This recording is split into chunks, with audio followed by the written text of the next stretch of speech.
celebrating South African music as we look forward to the South African Music Awards taking place in Sun City this coming Sunday night. Well, in the Espresso Kitchen right now, this weekend marks the 40th annual plant fair at Kirstenbosch, and the focus for this year is a feast of Fynbos. Now, it's organised in partnership with Kirstenbosch by the local branch of the Botanical Society.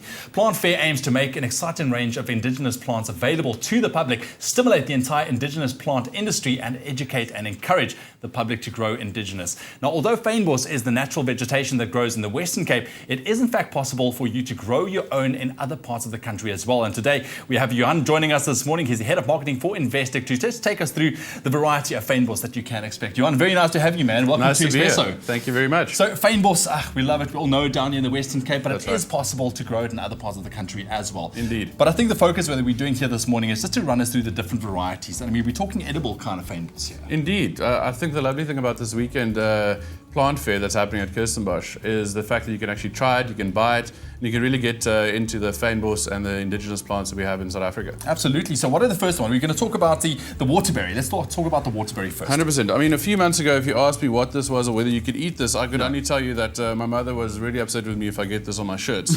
But today, if you find these waterberries, they're really this deep, beautiful purple color, and they're really quite sweet. If you, however, try and have to pluck them from the tree, then they're really quite sour. So the waterberries are really great to eat, but make sure they're nice and red, nice and ripe in the autumn season. Oh, well, it's good to know. I mean, it's a nice plant to have in your garden as well. Indeed. Okay, so just don't get them on your shirts. Exactly. The key apple is another Indigenous plant. So this is the key apple. As you can see, it's got really big thorns. Not great for eating the thorns itself, but they come with really beautiful, small little, almost apricot-like fruits.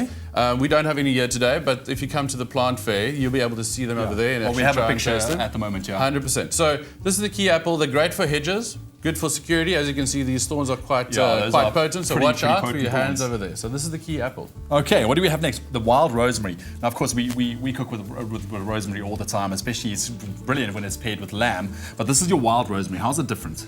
The beautiful thing about the wild rosemary is you can use it as a substitute for normal rosemary, and this is actually from South Africa, which is really quite nice.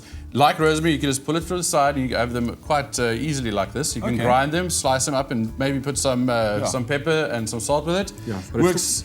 But still have that nice rosemary smell, Indeed, and if you chop it up, you grind it together, you can work it in the kitchen, but it also works quite nicely on the braai. So you can put it with some venison. Oh, nice. You know, you can use it with like a ram. So really beautiful stuff. Absolutely.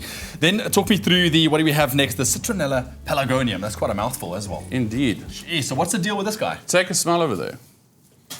Oh, wow. So you really get that citronella smell, 100%. So you could use this, as entrances to your house to get that beautiful whiff of smell as you walk in. But I really like putting it with a gin and tonic. Nice. So let the flavor come out. So this is a really, really beautiful flower plant. You can use it in multiple ways. I'm glad we're doing this morning because I mean there's so many uses for these plants. We pretty much just walk by it if we see it. We wouldn't know. So I'm glad you're here. And then last but not least, the speckboom. We know the speckboom. What's the story behind this? So the speckboom is quite a special plant. It's also seen as the carbon sink.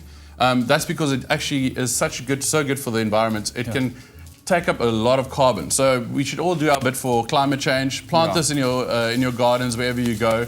But it's also quite an amazing little plant. It's very hardy. So wherever you are, this is a really beautiful plant you can plant. It stays green. It's evergreen. And if you have maybe one or too many gin and tonics, you can just chew on this and it takes your thirst away. So it has multiple uses. Okay, fantastic. I mean, this is great. You can grow this on other parts of the country as well. 100%. Because it's so hardy, it's easy to grow. You don't need green fingers for it. Absolutely. Johan, thank you so much for joining us and educating us a little bit on the Indigenous Fynbos. Really enjoy it. But you know what? If you are interested in getting your hands on some Fynbos, you can just head down to the Stone Cottage grounds. It's just outside of Kirstenbosch this weekend from 9 a.m. Easy as that. But right now that we know our Fynbos, it's time to cook.